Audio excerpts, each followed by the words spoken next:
Hello students, how are you. आज की हमारी जो क्लास है वो कूलॉम लॉ से रिलेटेड है। कूलॉम लॉ क्या होता है, कूलॉम लॉ को सीखेंगे इस वीडियो के अंदर। कूलॉम लॉ जो है वो चार्जेस से रिलेटेड है कि उनके बीच में फोर्स ऑफ अट्रैक्शन रिपल्सन किस प्रकार से काम करता है। तो करते हैं क्लास स्टार्ट। तो डियर स्टूडेंट्स, सबसे पहले हम डिस्कस करेंगे कि जो कोई भी ऑब्जेक्ट है वो किस चीज़ का बना हुआ है। एटम्स का बना हुआ है। उसका छोटा से छोटा पार्ट क्या होता है, एटम। और एटम होता है न्यूट्रल। एटम के ऊपर कोई चार्ज नहीं होता है। इसी तरह ही हमने कोई दूसरी एक ऑब्जेक्ट ले ली, दूसरी जो ऑब्जेक्ट ले ली उसका भी जो एटम है वो न्यूट्रल है। जब इन दोनों चीज़ों को आप रबिंग करेंगे, इन दोनों चीज़ों को बाय फ्रिक्शन, इनके जो आउटर मोस्ट में जो इलेक्ट्रॉन होते हैं वो इधर से उधर चले जाते हैं और बॉडी चार्ज हो जाती है। ठीक है। फॉर एग्जांपल, जिसके पास मान लो इसके इलेक्ट्रॉन इसके पास चले गए तो ये बॉडी नेगेटिवली चार्ज हो जाती है, और ये बॉडी इसके पास इलेक्ट्रॉन की संख्या कम होगी, प्रोटॉन की संख्या ज़्यादा है, तो ये बॉडी पॉजिटिवली चार्ज हो जाती है। ठीक है। तो अब हम अपने दिमाग के अंदर दो बातें रखेंगे कि जैसे एक बॉडी ये पॉजिटिव चार्ज है, एक बॉडी नेगेटिव चार्ज है। इसी तरह ही हो सकता है कि ये कहीं से मैं चार्ज करके लाऊं, ये भी नेगेटिव हो, ये भी नेगेटिव हो, कहीं से मैं चार्ज करके लाऊं, ये भी दोनों पॉजिटिव हो। तो अलग अलग हमारे पास ऑप्शन बनते हैं। ठीक है। तो उनसे संबंधित हम पढ़ेंगे इनके अंदर। और जो चार्जेस होते हैं वो प्लस जो प्लस होते हैं वो आपस में क्या करते हैं, रिपेल करते हैं। माइनस आपस में रिपेल करते हैं, और प्लस माइनस आपस में अट्रैक्ट करते हैं। तो उस फोर्स को हम बोलते हैं इलेक्ट्रोस्टैटिक फोर्स। और क्योंकि हमारे पास मैंने आपको ऑप्शन दिखा दिए कि कई होते हैं, कौन कौन से ऑप्शन है। ये दोनों प्लस भी हो सकते हैं, ये दोनों माइनस भी हो सकते हैं, ये एक प्लस एक माइनस हो सकता है। तो अलग अलग ऑप्शन है, तो इसलिए हमने यहाँ पे ब्रैकेट में लिखा है अट्रैक्शन रिपल्सन। तो ऐसे जब भी मैं अभी ये बार बार ये पेन नहीं दिखाऊंगा आपको, अभी इस बॉडी को समझाएंगे। इस बॉडी पर ध्यान नहीं देना हमने। इस बॉडी के ऊपर जो चार्ज है ना, उसके ऊपर ध्यान देना है। इसके ऊपर कितना चार्ज है, प्लस का है माइनस का है। तो ऐसे ही जो चार्ज मैंने एक बॉडी का लिख दिया Q1, दूसरी बॉडी का Q2 लिख दिया। फॉर एग्जाम्पल, मैं यहाँ पे एक प्लस लिखूँ, यहाँ प्लस लिखूँ, तो जो इलेक्ट्रोस्टैटिक फोर्स होगा वो क्या होगा, रिपल्सन का। मैं यहाँ पे एक प्लस लिखूँ, एक माइनस लिखूँ, तो इलेक्ट्रोस्टैटिक फोर्स क्या होगा, अट्रैक्शन का होगा। ठीक है। ये सारी बातें आपको समझ में आ रही होंगी। तो ऐसे अपने पर्सन को, इसके स्टेटमेंट को चलाते हैं। The magnitude of electrostatic force, जो अट्रैक्शन का हो या रिपल्सन का हो, is directly proportional to the magnitude of the charges. Directly proportional to the product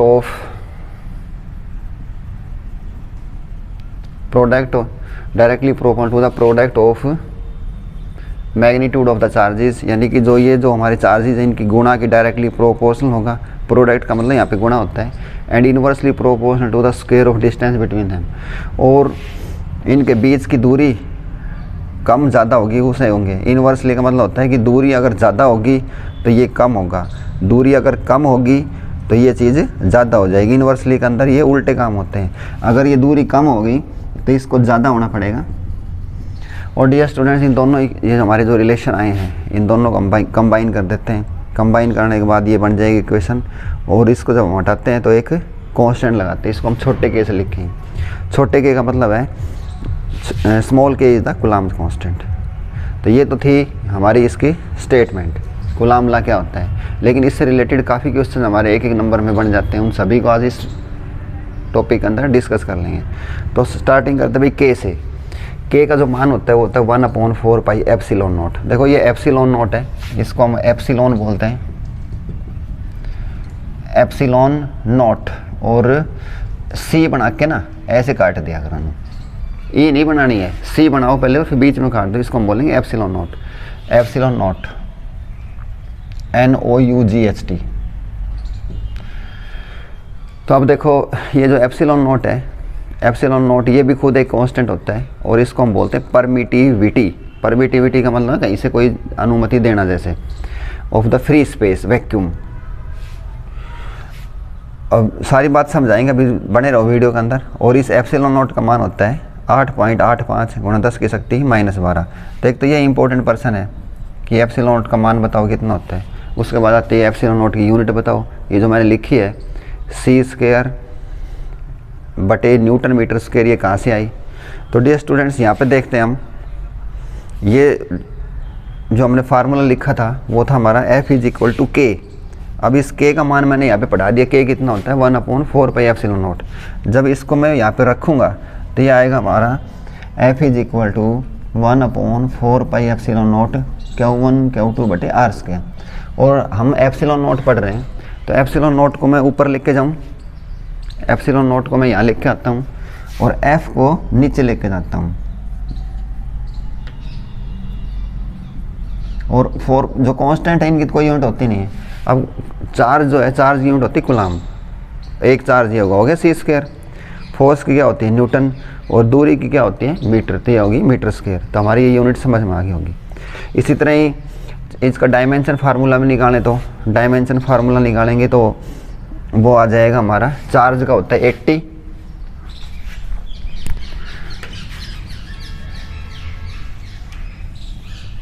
जो चार्ज है, चार्ज का dimension formula ε0 is equal to 1/f और Q1 Q लिख लो चाहिए r²। तो चार्ज का डायमेंशन फार्मूला होता है हमारा 80, फिर एक 80, दो 80 आ गई, 80 एक मतलब एम्पियर होता है। फोर्स का होता है m, l t की -2, r का होता है l की 2। इनको हम सोल्व करके हमारा यहाँ से निकाल लेंगे। तो देखो ये बन गया m, तो ऊपर जाएगा तो m की शक्ति -1 और m l, देखो l की शक्ति 3 होगी, 3 का मतलब हो गया l की शक्ति -3 ऊपर लेके जाऊंगा तो, और t की 2 ये रही और ये जाके प्लस की हो जाएगी t की 4 और a की 2।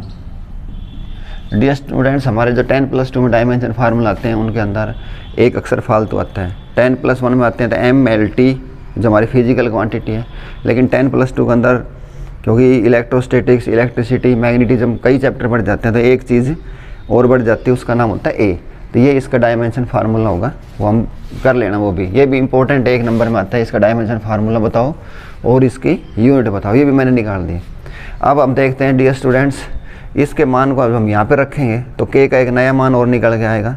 इसको यहाँ पे सोल्व करने के बाद आ जाएगा हमारा 9 × 10 की शक्ति 9। देखो याद करने का तरीका, जो पावर है वही यहाँ पे कांस्टेंट है, 9 × 10 की शक्ति 9। और देखो के अंदर एप्सिलॉन नीचे था, ठीक है, तो एप्सिलॉन की जो यूनिट थी वो पलटी लग जाएगी इसमें। इसका मान कितना आ जाएगा, क्योंकि देखो यहाँ पे सीखो कि हमने जो मान रखा उसकी यूनिट यहीं पर रखी, c²/Nm²। और इसको सोल्व करेंगे सारे को तो आएगा 9 × 10 की शक्ति 9, और इसके भी पलटी नहीं लगेगी, बताओ ये वाला आ जाएगा। तो ये आ गई हमारी एक बात। अब देखो कि जैसे ऐसे मान कर चलो कि हमारा एक चार्ज ये इनके बीच में एक प्लस है एक माइनस है, तो इनके बीच में फोर्स ऑफ अट्रैक्शन है, ठीक है डियर स्टूडेंट्स। और जब इनके बीच में वैक्यूम आ जाए, वैक्यूम यानी कि इनके बीच में कोई भी मीडियम ना हो, वैक्यूम हो या एयर हो, तो फिर हम इसको इस फार्मूले से लिखते हैं। देखो जो हमने ये लिख रखा है एप्सिलॉन नॉट जो है when there is vacuum between the charges, तो हमारा फार्मूला ये वाला लिखेंगे, क्योंकि जो एप्सिलॉन नॉट है वो हमने वैक्यूम को अलॉट कर रखा है, वैक्यूम को, एयर को।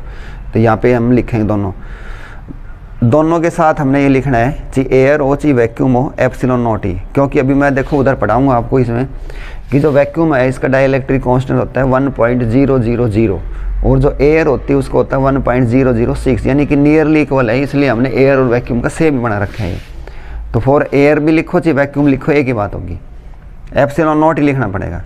और एयर वैक्यूम के अलावा इनके बीच में, जैसे फॉर एग्जांपल हमारे ये चार्ज पार्टिकल थे, चार्जेस थे, इनके बीच के अंदर मैंने पानी डाल दिया, तो अब देखो बीच में मीडियम आ गया ना, पानी डाल दिया, कोई तेल लगा दिया, कोई ग्रीस लगा दी, कोई और चीज़ डाल दी, तो हमारा जो फोर्स ऑफ अट्रैक्शन है वो उतना थोड़ी रहेगा, वो तो कम हो जाएगा।